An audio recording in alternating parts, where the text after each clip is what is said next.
हम टॉपिक पढ़ रहे हैं अभिप्रेरणा, चैप्टर नंबर 4 बिजनेस स्टडीज। ठीक है, हमने अभी तक क्या पढ़ा है आप रिवीजन कर रहे होंगे। चलिए स्टार्ट करते हैं। अभिप्रेरणा का पढ़ चुके हैं, विशेषताएं पढ़ ली, आवश्यकताएं पढ़ ली, महत्व पढ़ लिया, उसके बाद वित्तीय अवित्तीय अभिप्रेरणाएं पढ़ ली। अब हम पढ़ रहे थे कि अभिप्रेरणा की विचारधारा पढ़ रहे थे। विचारधारा में मैकग्रेगर की हमने लास्ट टाइम पढ़ी थी, हर्ट्जबर्ग की लास्ट टाइम पढ़ी थी। आज हम पढ़ेंगे विलियम ओची की जेड विचारधारा और नेक्स्ट पढ़ेंगे मैकग्रेगर की एक्स और वाई विचारधारा। ठीक है, तो विलियम ओची की जेड विचारधारा पढ़ेंगे और नेक्स्ट हम पढ़ेंगे मैकग्रेगर की एक्स और वाई विचारधारा। ठीक है, तो पहले हम पढ़ते हैं विलियम ओची की जेड विचारधारा। देखिए जेड विचारधारा की प्रमुख विशेषता है। पहले हम ये देखते हैं कि विलियम ओची की जेड विचारधारा है क्या। विलियम ओची, देखिए हम टॉपिक कौन सा पढ़ रहे हैं, अभिप्रेरणा। तो इन्होंने जो भी अपनी विचारधाराएं दी वो किससे रिलेटेड थी, मोटिवेशन से रिलेटेड, अभिप्रेरणा से रिलेटेड। तो देखिए क्या कहा विलियम ओची ने। विलियम ओची ने क्या किया, अध्ययन किया। अध्ययन किस पे किया कि कौन सा देश ज्यादा मोटिवेट, मतलब कौन से जो वर्कर्स हैं वो ज्यादा मोटिवेट रहते हैं और कौन से वर्कर्स मोटिवेट नहीं रहते। मतलब किस देश में जो मैनेजमेंट है वो काफी अच्छा है, जिससे क्या होता है उत्पादन भी अच्छा होता है और उत्पादन में गुणवत्ता भी होती है। तो उसने क्या किया, अमेरिका और जापान में क्या किया, कंपैरिजन किया। अमेरिका और जापान में कंपैरिजन किसने किया, विलियम ओची की जेड विचारधारा में। तो विलियम ओची ने क्या किया कि दोनों में कंपैरिजन किया। उसने क्या पाया कि जापान की जो विचारधारा है वो क्या है, ज्यादा अच्छी है। तो जापान की विचारधारा के बारे में उसने ये बताया कि वहां के जो लोग हैं, वहां के जो वर्कर्स हैं, उन पर क्या किया जाता है, उनकी मानसिक स्थिति है उसे हमेशा सुदृढ़ बनाए रखा जाता है। मानसिक स्थिति अच्छी कब होगी, वो सेटिस्फाइड कब होंगे, वो संतुष्ट कब होंगे, वो संतुष्ट जब होंगे जब क्या होगा, उनके रोजगार के अवसर अच्छे होंगे।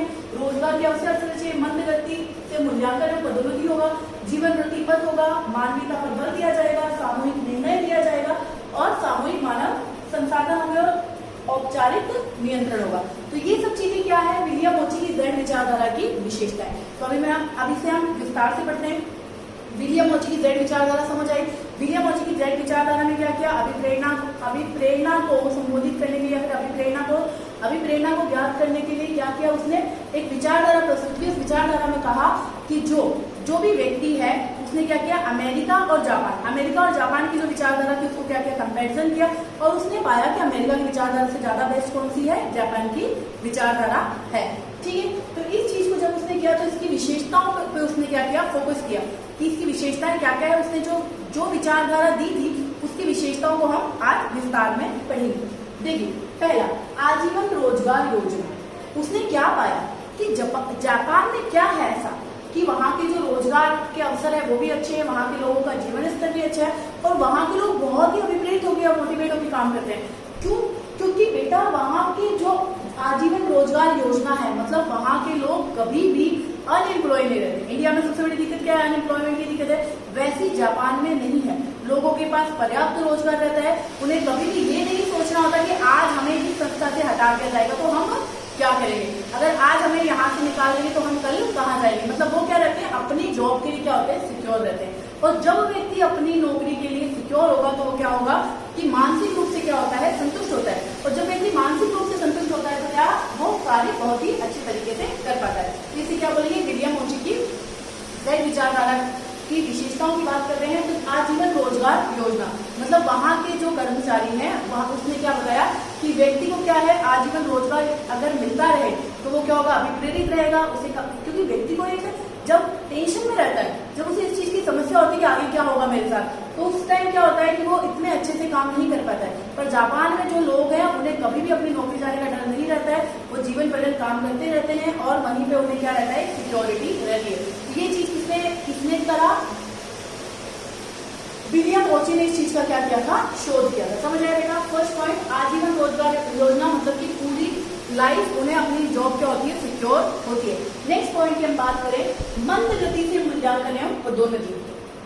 क्या माना विलियम ओची ने कि अब आप बोलोगे मंद गति से मूल्यांकन और पदोन्नति, मतलब जो पदोन्नति वो धीरे धीरे करो, तो ये कैसा तो पॉइंट है। तो बेटा पदोन्नति धीरे धीरे करने का मतलब है कि उसने ओची ने ये कहा कि जो व्यक्ति काम करता है वो किस में करता है, समूह में काम करता है। मतलब किस में काम कर रहा है, ग्रुप में काम कर रहा है। तो जब व्यक्ति ग्रुप में काम करता है तो जो उसकी पदोन्नति है वो किसी एक व्यक्ति के काम को देखकर नहीं करनी चाहिए कि भाई वो अकेला अच्छा काम कर रहा है। उसे ये चीज आपको नोट करनी होती है कि जो व्यक्ति काम कर रहा है वो ग्रुप में किस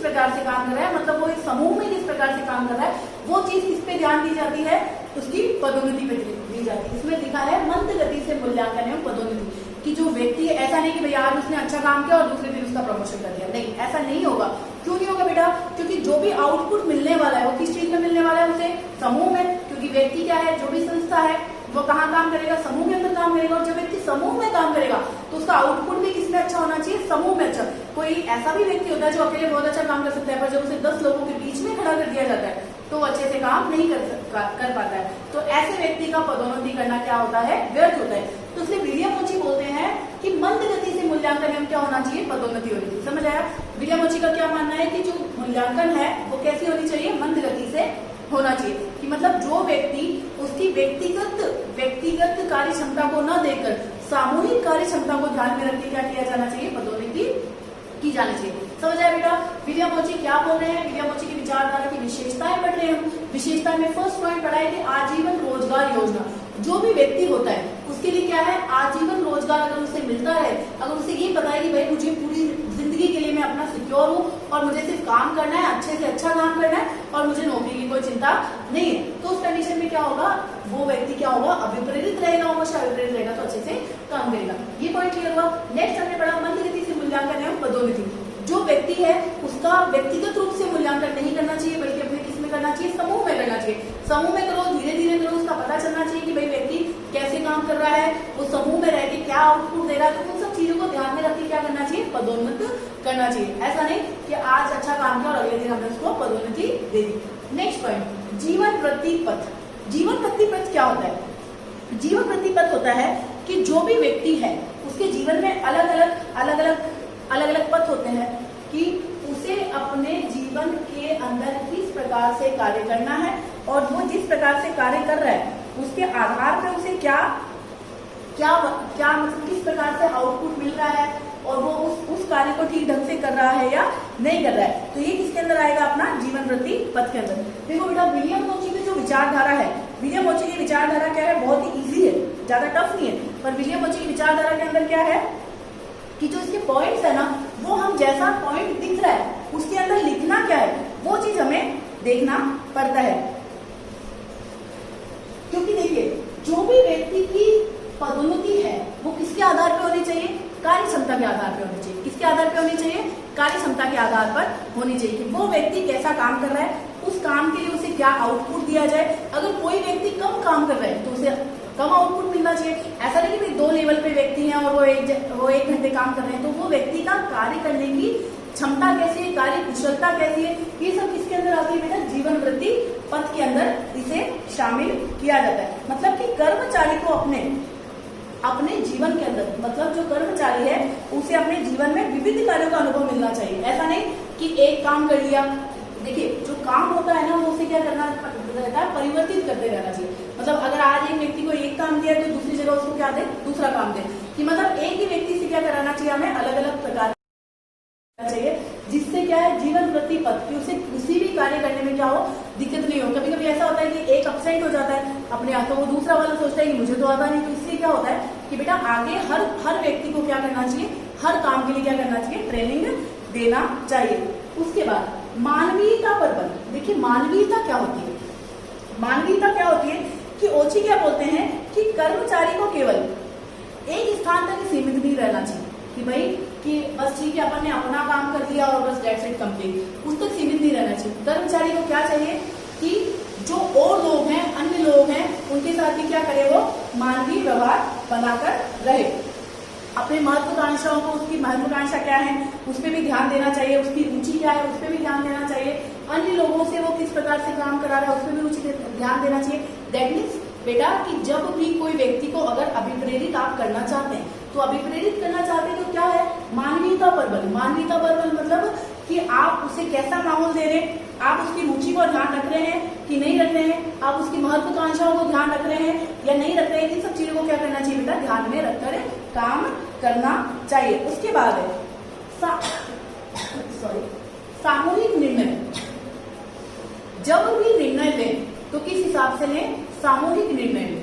मतलब कि जब भी आप संस्था से संबंधित कोई निर्णय ले रहे हैं उसमें किसे शामिल करें, अपने जो कर्मचारी है उसे भी शामिल करें, अपने जो मैनेजर है, जितने भी लोग हैं, उन सबकी एक बैठक सभा बुलाए। उस सभा के अंदर क्या लेना चाहिए, निर्णय लेना चाहिए। उसका क्या फायदा मिलेगा कि हर व्यक्ति सोचेगा कि संस्था मेरी है और संस्था हमसे भी पूछकर काम करती है। इससे क्या होगा, अभिप्रेरित होगा। क्योंकि हम टॉपिक ही पढ़ रहे हैं अभिप्रेरणा, तो इसके जो भी पॉइंट है वो किससे रिलेटेड है, अभिप्रेरणा से रिलेटेड है। उसके बाद नेक्स्ट पॉइंट हम पढ़ रहे हैं मानव संसाधनों का विकास, कि मानव संसाधनों का विकास कैसे होगा। देखिए, कार्य के प्रति लगन और उत्साह, क्या करना है आप लोगों को, कार्य के प्रति लगन और उत्साह पैदा करना है। तो मानव संसाधन का विकास कैसे होगा, जब उसे अभिप्रेरित करेंगे तो क्या होगा, जो उसको काम ऐसा दो कि उसके प्रति उसकी क्या हो, लगन व उत्साह हो। जब व्यक्ति की लगन और उत्साह उस कार्य के लिए होगी तो वो क्या करेगा, अच्छी तरीके से काम करेगा। और जब वो अच्छी तरीके से काम करेगा तो क्या होगा, वो अभिप्रेरित ऑटोमेटिक हो जाएगा। नेक्स्ट, अनौपचारिक नियंत्रण। अनौपचारिक नियंत्रण में ये होता है कि कर्मचारियों के साथ क्या होता है, नियंत्रण करें, पर क्या हो, अनौपचारिक नियंत्रण होना चाहिए। ठीक है, मतलब नियंत्रण का प्रयास किया जाना चाहिए। इसके प्रबंध को अपने अधीनस्थों पर विश्वास और सहयोग करना चाहिए। मतलब कि जो आपके नीचे काम कर रहे हैं उस पर भी आपको क्या करना चाहिए, विश्वास करना चाहिए। क्योंकि व्यक्ति कभी कभी ऐसा भी हो जाता है कि मैं सब कुछ हूँ और मेरे अलावा कोई और नहीं है। तो अगर ऐसी भावना आप रखोगे तो आप संस्था को नहीं चला सकते हो। तो इसलिए क्या क्या रिक्वायर्ड होता है बेटा, कि अपने जो नीचे लोग काम कर रहे हैं उसके लिए भी हम क्या करें, उनके ऊपर भी हम विश्वास करें, उन्हें भी जिम्मेदारी सौंपे। मान लो एक मालिक है, वो किसी पे विश्वास नहीं करता है, वो सोचता है मैं सही करता हूँ, बाकी सब लोग मेरे साथ चीटिंग कर सकते हैं। तो अगर ऐसा वो करेगा तो क्या वो संस्था चला सकता है, बिल्कुल नहीं चला सकता बेटा। क्यों, क्योंकि आपको किसी न किसी पर विश्वास तो करना ही पड़ेगा। समझ आया, एक बार फिर से थोड़ा सा रिवाइज कर लो, अगर नहीं समझ आया कोई पॉइंट तो। जेड विचारधारा बता रहे हैं, जेड विचारधारा के अंदर दोनों ने कंपैरिजन किया था। ओके, आजीवन रोजगार योजना, व्यक्ति को आजीवन रोजगार मिलता रहना चाहिए। मंद गति से मूल्यांकन एवं पदोन्नति, की जो मूल्यांकन और पदोन्नति है वो किसमें होना चाहिए, मूल्यांकन और पद्धति क्या समूह के अंदर होना चाहिए। क्योंकि ऐसा नहीं कि जो व्यक्ति एक अकेला पर्सनली काम कर रहा है और उसी को आपने पदोन्नत कर दिया, नहीं। जो मंद गति से मूल्यांकन का मतलब है कि जो मूल्यांकन है वो किसके अंदर होना चाहिए, ग्रुप में होना चाहिए। एक व्यक्ति ग्रुप में कैसा काम कर रहा है वो भी आपको देखना होगा। जीवन प्रतिपद, जीवन प्रतिपद के अंदर अभी हमने पढ़ा कि जो भी व्यक्ति है, कर्मचारी है, वो उससे अभिप्रेरित होता है तो उसकी योग्यता के अनुसार भी क्या करना चाहिए, हमें काम देना चाहिए। मतलब कि जीवन प्रतिपद मतलब जो व्यक्ति काम कर रहा है वो व्यक्ति काम कैसे करेगा, अरे हर स्टेज पे हर व्यक्ति को अलग अलग क्या होती है, स्टेप बाय स्टेप रिक्वायरमेंट होती है, सबकी सोच अलग होती है। अब जैसे एक व्यक्ति है तो उस व्यक्ति को क्या है, ये काम भी आना चाहिए और ये काम भी आना चाहिए। मतलब उसे कार्य जो है वो परिवर्तित करा के कार्य करना, मतलब हर कार्य का उसे क्या देना, नॉलेज देना। क्यों, क्योंकि बाई चांस कभी मान लो एक नहीं है तो दूसरा आ जाए उसकी जगह, या उसको हमें कभी परिवर्तन, हमने इससे पहले पढ़ा था कि अभिप्रेरणा में परिवर्तन संभव हो, क्योंकि बेटा परिवर्तन जरूरी होता है। और परिवर्तन में अगर वो व्यक्ति अभिप्रेरित है तो वो क्या होगा, उस चीज को फील नहीं करेगा। नेक्स्ट, मानवीयता पर बल, कि भाई उसके साथ व्यवहार अच्छा करो, ऐसा करो कि उसमें क्या हो, रुचि ऑटोमेटिक उत्पन्न हो। सामूहिक निर्णय, जब भी आप कभी संस्था में कोई निर्णय लेते हैं तो उस निर्णय के साथ साथ आपको क्या करना है कि उन कर्मचारियों को भी बिठाना है, या जितने भी आपके वहां समूह में लोग काम करते हैं उन सबको भी इस निर्णय में शामिल करना है, जिससे लोग व्यक्ति क्या सोचेगा कि हाँ मेरी भी यहाँ पे रिस्पेक्ट है और मुझसे भी पूछा जाता है। मानव संसाधन का विकास, कि मानव संसाधन जो है उसका विकास कैसे करना है, कि भाई मानव जो है उसके अंदर किस प्रकार से डेवलपमेंट करना है, ये पॉइंट पढ़ लिया। अनौपचारिक नियंत्रण, मतलब जो नियंत्रण है वो कैसा होना चाहिए, अनौपचारिक होना चाहिए। ये चीजें क्लियर हुई। उसके बाद हम बात करेंगे मैकग्रेगर की एक्स और वाई विचारधारा। ये विचारधारा क्लियर हुई, कोई डाउट हो तो आप पूछ लेना, ठीक है। अब हम नेक्स्ट करते हैं मैकग्रेगर की एक्स और वाई विचारधारा। मैकग्रेगर जो थे ना, उन्होंने विचारधाराएं तो दी पर दो विचारधाराएं, और दो विचारधाराएं दोनों एक दूसरे के अपोजिट है।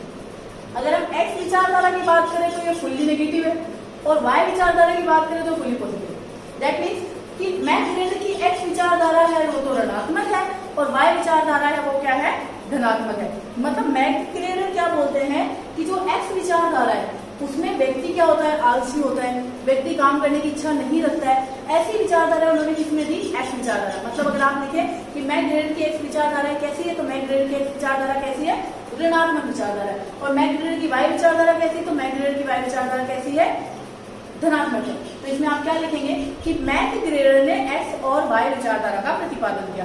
मैकग्रेगर की एक्स विचारधारा ऋणात्मक विचारधारा कहलाती है, और मैकग्रेगर की वाई विचारधारा क्या कहलाती है, धनात्मक विचारधारा कहलाती है।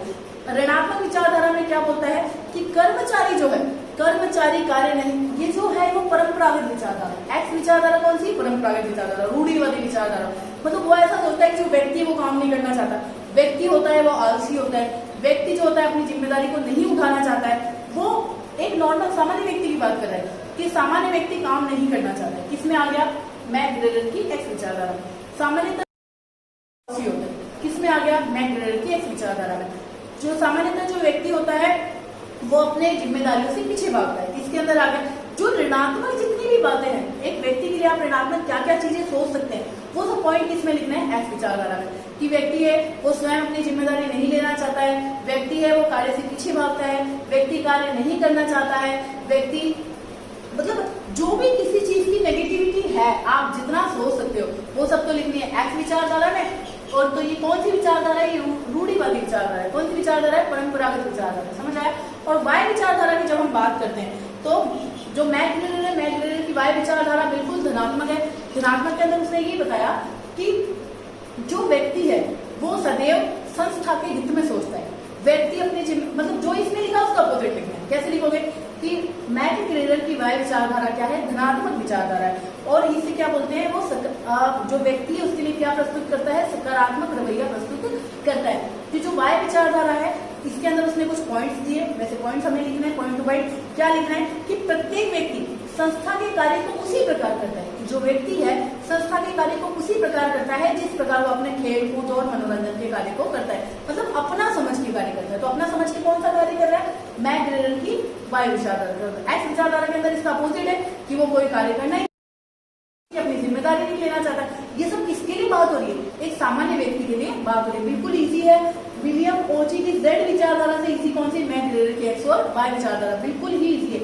एक्स विचारधारा नेगेटिव है, वाई विचारधारा पॉजिटिव है। ठीक है, तो हम नेगेटिव के अंदर तो लिख सकते हैं कि भाई वो संस्था के हित में नहीं सोचता है, वो अपने हित के अंदर सोचता है, वो व्यक्ति स्वार्थी होता है, वो स्वयं के हित को ज्यादा इंपॉर्टेंस देता है।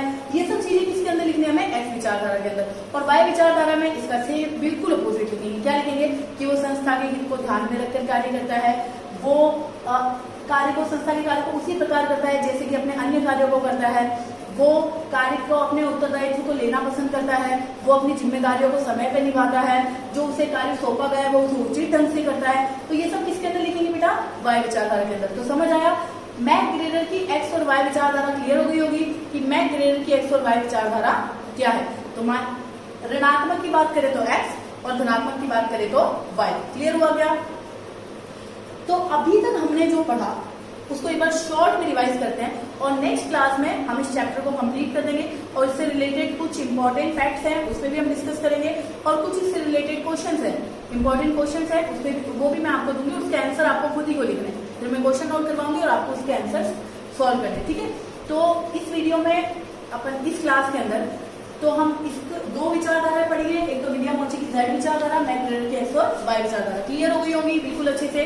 अभी तक हमने जो पढ़ा वो क्लियर है या नहीं? अगर नहीं है तो आप क्यूरी में डाउट्स में पूछ सकते हैं और बेटा इसको कंटिन्यू पढ़ते रहिए, नहीं तो ये फिर एक बार में एक साथ बर्डन बन जाएगी। एक चैप्टर अपना कंप्लीट हो गया है, इसके कुछ इंपॉर्टेंट नोट्स हैं और या इंपॉर्टेंट फैक्ट्स हैं और नेक्स्ट जो क्वेश्चन है वो हम नेक्स्ट क्लास में डिस्कस करेंगे। एक बार छोटा सा रिव्यू करते हैं फिर से शुरू से लेके लास्ट तक 2 मिनट के अंदर। क्या पढ़ा? अभिप्रेरणा से क्या आशय? तो अभिप्रेरणा क्या एक भावना या इच्छा होती है, ठीक है, जो कि निर्धारित लक्ष्यों को प्राप्त करने के लिए क्या करती है? हमें प्रेरित करती है। समझ आ गया था? अभिप्रेरणा की विशेषताएं कुछ पॉइंट्स में हमने लिखा है कि अभिप्रेरणा की विशेषताएं क्या होती है। उसके बाद हमने पढ़ा था अभिप्रेरणा की आवश्यकता क्या होती है, उसके बाद अभिप्रेरणा का महत्व क्या होता है, इतना क्लियर हुआ। उसके बाद की क्लास में हमने पढ़ा था वित्तीय और अवित्तीय अभिप्रेरणाएं क्या होती है, ये भी क्लियर हो गया होगा आपको। उसके बाद हमने विचारधाराएं स्टार्ट की थी, तो विचारधारा में हमने चारों विचारधाराएं पढ़ ली हैं। कौन कौन सी पढ़ी थी? विलियम ओची की पढ़ ली, मैकग्रेगर की पढ़ ली, हर्बर्ग की पढ़ ली, हर्ट्जबर्ग की पढ़ ली और एक्स और वाई विचारधारा पढ़ ली और जेड विचारधारा पढ़ ली। ये सारी विचारधाराएं आपको भी क्लियर हो गई होंगी। अगर इसमें कुछ भी डाउट है बेटा तो एक बार फिर से क्लियर कर लेना और इसे अच्छे से नोट्स बनाओ और अपनी पूरी प्रिपरेशन करते रहो। ठीक है, थैंक यू।